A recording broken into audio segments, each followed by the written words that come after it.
bonjour, bienvenue à tous. Voici les titres. La hausse de la production agricole rapproche l'Algérie de l'autosuffisance alimentaire et mettra un terme à l'importation des produits agricoles d'ici 3 ans, a indiqué un rapport d'Oxford Business Group.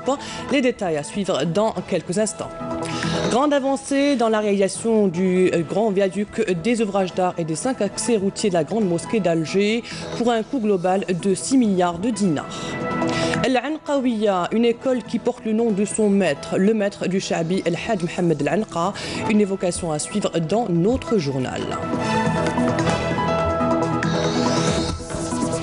Tout d'abord, placé sous le haut patronat du président de la République Abdelaziz Bouteflika, le Centre international des conférences Abdel Farhal a abrité hier à Alger les travaux du 21e congrès maghrébin des maladies cardiovasculaires, et ce en présence du ministre de l'Intérieur, des collectivités locales et de l'aménagement du territoire, du ministre de la Santé, de la population et de la réforme hospitalière, ainsi que de spécialistes des pays du Maghreb et des rives de la Méditerranée. Et à l'occasion, plusieurs médecins spécialistes du Maghreb ont été honoré. Et je vous propose maintenant d'écouter la déclaration du ministre de l'Intérieur.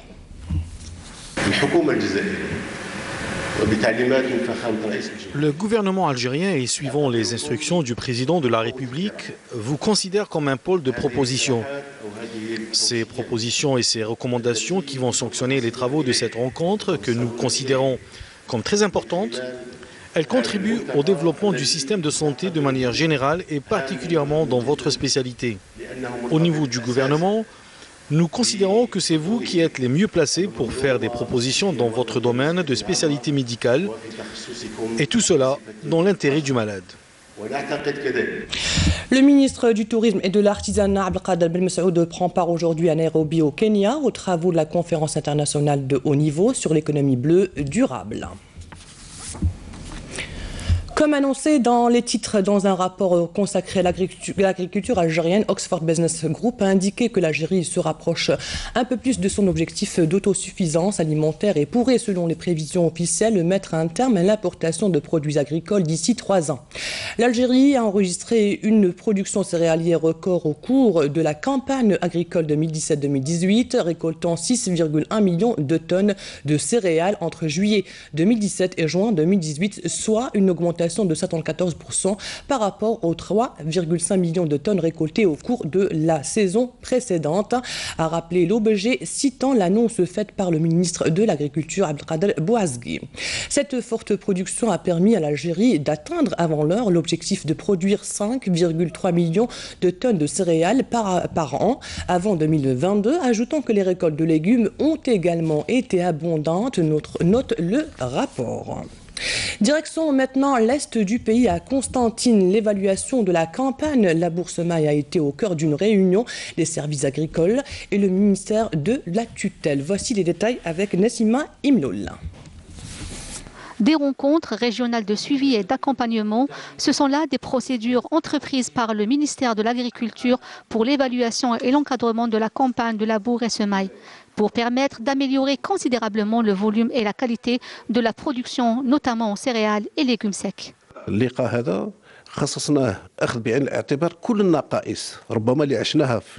Cette rencontre a permis de remédier aux insuffisances rencontrées dans le passé et procéder à des solutions nécessaires telles que l'utilisation de l'engrais au moment opportun et la lutte contre les mauvaises herbes qui ont un impact négatif sur la récolte. Le travail de sensibilisation, quant à lui, doit se faire au quotidien.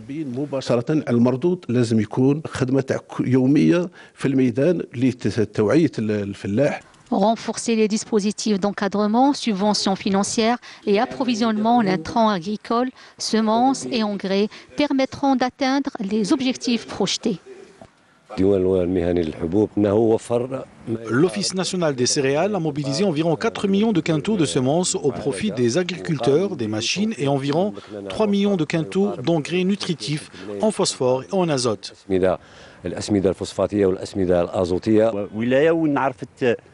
La wilaya a connu la sécheresse 3 ans durant.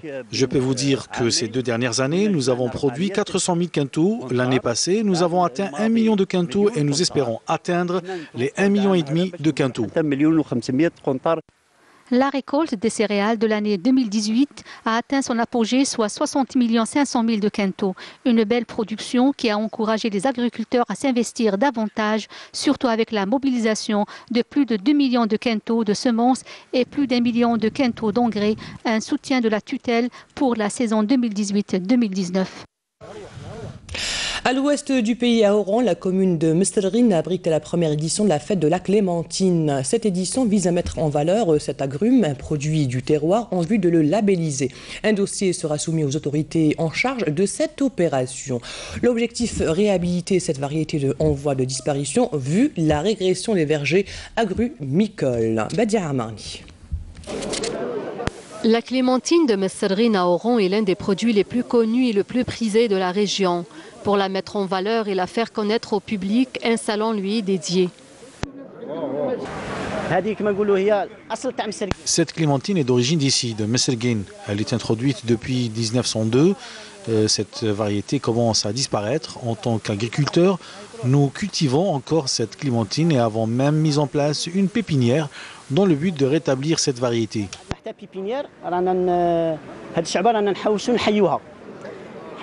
Nous avons mené une étude au centre de formation professionnelle de Messerguine sur la clémentine et nous avons aussi appris à faire la greffe de la clémentine.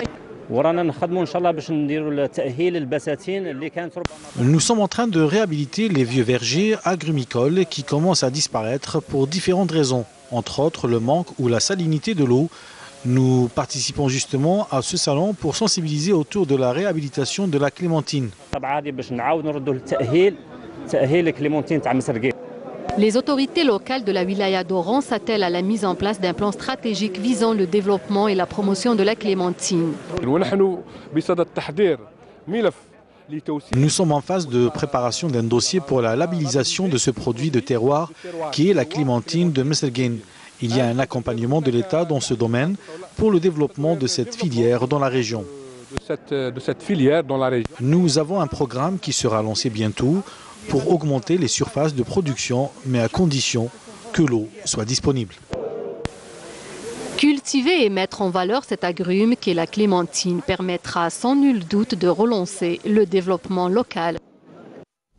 Place au chapitre des travaux publics. L'Algérienne des autoroutes a signalé une interruption momentanée du trafic sur l'autoroute Oran-Alger hier vendredi et pour cause des travaux de dédoublement de la voie ferroviaire entre l'Afroun dans la wilaya de Blida et Al-Khamis dans la wilaya de Ain Defla. Amina Zahouf. Depuis hier vendredi, ces agents de l'Algérienne des autoroutes se postent au niveau de l'axe Ain Sultan à Khmis Meliana. Leur mission, informer les automobilistes d'une déviation du trafic vers la route nationale numéro 4. C'est important d'être informé à temps. C'est ce qui nous a évité de faire un détour. Nous avons été informés de cette déviation, c'est une bonne chose. Une interruption momentanée par alternance du trafic autoroutier au niveau de cet axe a été donc enregistrée suite à une opération de pose de poutres d'un ouvrage ferroviaire. Nous avons pris tous nos dispositifs sécuritaires afin de faciliter le trafic autoroutier. Pour réintégrer l'autoroute de nouveau, les usagers ont ainsi pu emprunter l'échangeur de Boumdfa en attendant que les travaux de dédoublement de la voie ferrée entre Blida et Ain Defla s'achèvent. Il existe des interfaces avec la voie existante, ce qui pose problème dans la réalisation. Grâce à cette mesure, l'Algérienne des autoroutes nous permet d'avancer dans les travaux. Le trafic entre l'Afroun et El Khamis devrait être rétabli progressivement à partir de ce samedi. Et en parlant des routes, les travaux de réalisation de 5 accès routiers menant à la grande mosquée d'Alger sont en cours d'achèvement. Des travaux qui enregistrent une certaine dynamique afin de ne pas perturber le trafic routier, notamment dans la commune de Mohammedia, et ce en plus de la réalisation d'un grand viaduc et d'ouvrages d'art. Mounana Walhamoudi. La réalisation des accès menant vers la grande mosquée sera bientôt parachevée. À l'heure actuelle, 5 accès ont déjà été finalisés, ce qui permettra de fluidifier le trafic routier sur cette voie.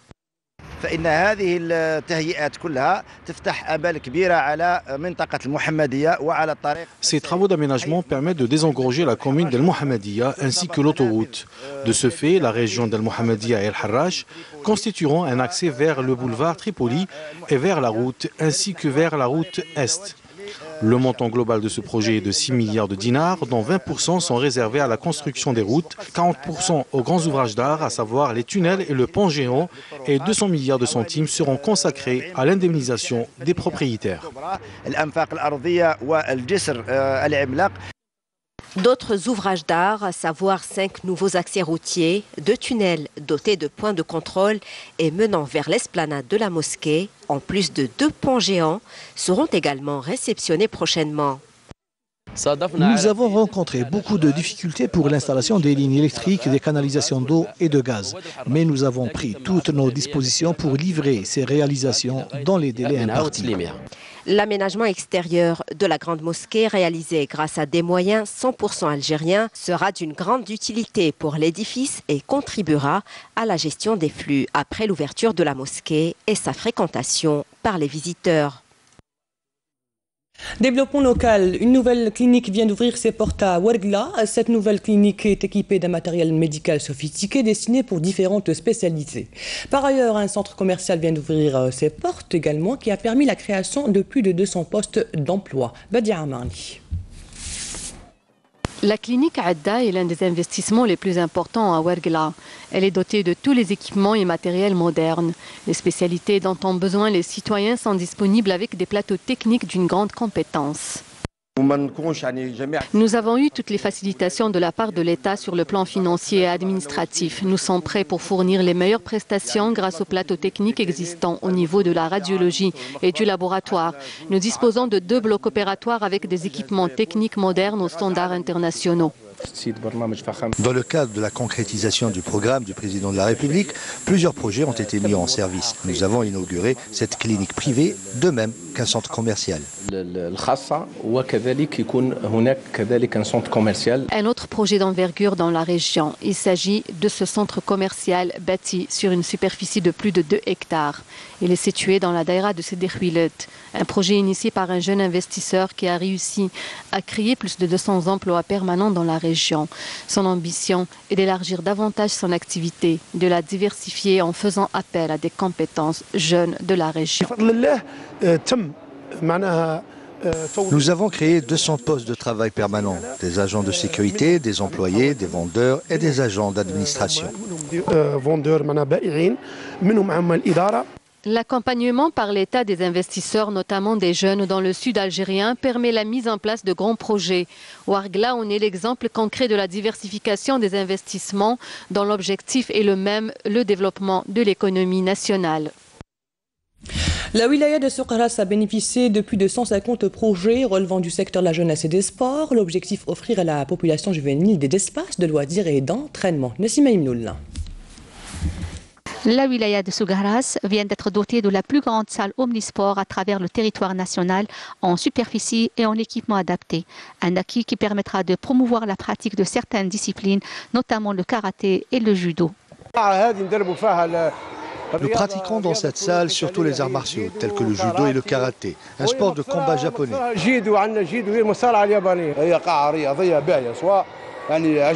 C'est une très belle salle qui plaît beaucoup aux jeunes. Vous savez, déjà le nombre de jeunes inscrits pour le concours dépasse les 300.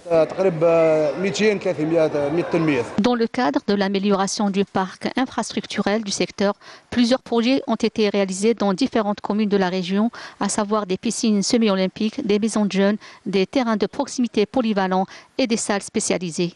La wilaya de Soukharas constitue un pôle leader qui a bénéficié du programme du président de la République, d'où la réalisation de plusieurs infrastructures destinées à la jeunesse et au sport de la région, notamment dans les zones frontalières, des piscines de proximité et des piscines semi-olympiques, aussi des terrains de proximité avec pelouse synthétique. Le renforcement des infrastructures destinées au secteur de la jeunesse et des sports dans la wilaya de Soukharas, inscrit dans le plan quinquennal, a permis la réalisation de 154 projets pour une enveloppe dépassant les 590 milliards de centimes.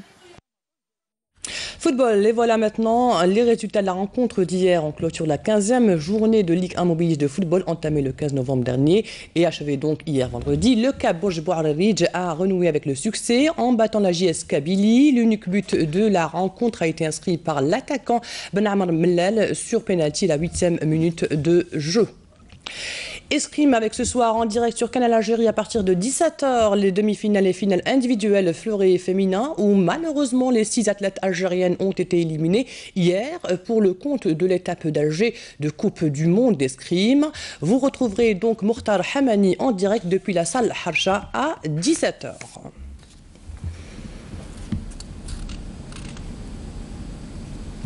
Culture, Cheikh Mohamed Al-Anqa, une école, le pilier de la chanson Sha'bi. 40 ans après sa disparition, Al-Anqa est toujours là par son riche patrimoine à travers l'école des Anqawi, la relève. Adel Boukhams.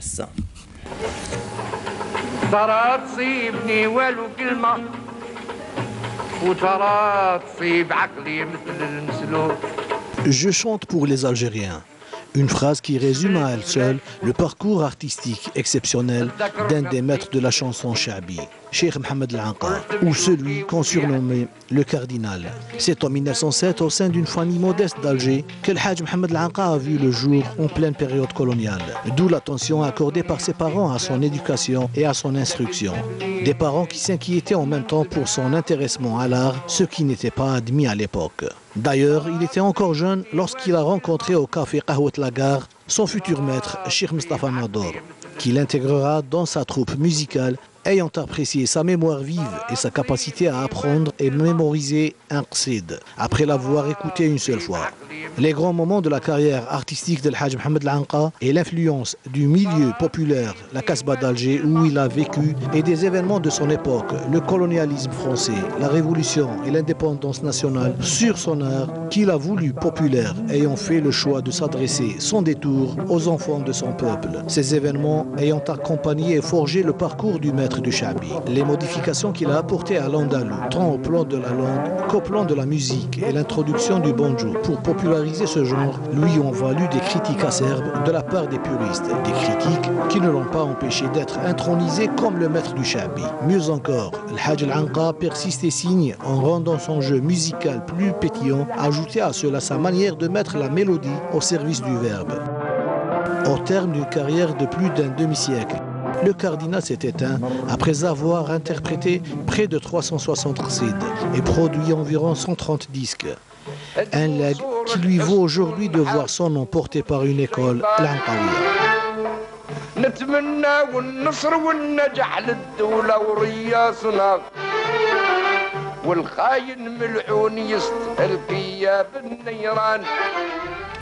La danse classique, une discipline sportive et artistique très prisée par les petites filles. L'exemple ce midi, l'école arabesque de Oued Fayet, où les petites filles ballerines aspirent à devenir des danseuses étoiles. À l'école, elles font leurs pas sous la houlette de la danseuse professionnelle Fatma Zohra Namous. Voici le reportage de Mona Nawal Hamoudi. Regardez.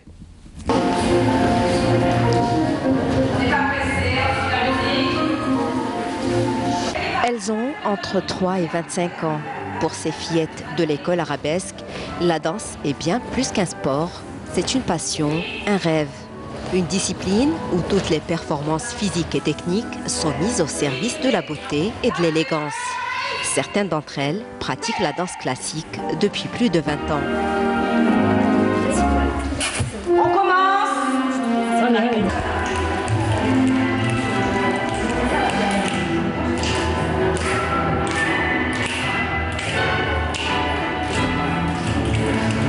Choisi la danse, c'était pas vraiment un choix au début, parce que c'est mes parents qui m'ont inscrit et peu à peu j'ai appris à aimer cet art et ce sport parce qu'il nous apporte beaucoup, il nous forge un caractère. Alors depuis que j'étais toute petite, j'aimais danser, je faisais des pas dans mon salon et tout. En voyant ma passion, mes parents m'ont directement inscrit chez Madame Lamous. Et depuis, je ne suis jamais lassée de la danse, jamais. Et ça m'a apporté beaucoup de choses, notamment la patience, le calme. Ça fait 4 ans que je fais de la danse ici à l'école arabesque. J'ai commencé parce que depuis toute petite, c'était mon... vraiment, j'ai aimé ça depuis toute petite. Et je m'enfermais dans la chambre et dansais pendant des heures et des heures. Donc j'ai commencé et ça forge vraiment le caractère. Ça m'a rendue vraiment plus forte. Physiquement ou moralement, je me sens mieux dans ma vie professionnelle et... Regardez mes yeux, très bien, sur les fesses. Maintenant je tourne mon pied droit, 1, 2. Camila a 3 ans et fait à peine ses premiers pas dans la danse classique. Elle rêve déjà de devenir une grande ballerine. On ne bouge plus les pieds. Tête pliée. 1, 2, 3, 4. Et 1, 2, doucement. Je ne bouge pas les pieds. Pas beaucoup. 1, 2. Camila, elles sont au départ. est-ce que tu aimes la danse classique? Ah, bien sûr. Qu'est-ce que tu veux devenir? Oui. Qu'est-ce que tu veux devenir? Je veux devenir une ballerine. Voilà. Et tu viens avec qui ici? Tu viens t'entraîner avec qui? Avec Tati. Une discipline qui nécessite des années d'entraînement, mais pour ces futures ballerines, le plaisir et la passion prennent le pas sur l'effort et la fatigue. Quand on vous ramène un enfant, si vous voyez qu'il est trop jeune, mais on fait un test, on voit si le corps de cet enfant va être disposé à prendre part à un cours de danse classique, parce que la première année, c'est surtout le placement du corps, le développement du rythme, c'est-à-dire de l'oreille musicale, de la coordination. La nature, elle a une importance dans la danse. La nature, elle a une importance. Le fait est que vous verrez les dispositions physiques des unes et des autres, le coup de pied, les ouvertures, la souplesse. L'école arabesque est un établissement où la passion est forgée par une véritable formation. Ces danseuses rêvent de devenir les ballerines de demain, mais pour cela, elles savent qu'il faudra travailler très dur. Un sacrifice face auquel elles n'hésitent pas, car la danse classique est le rêve de leur vie.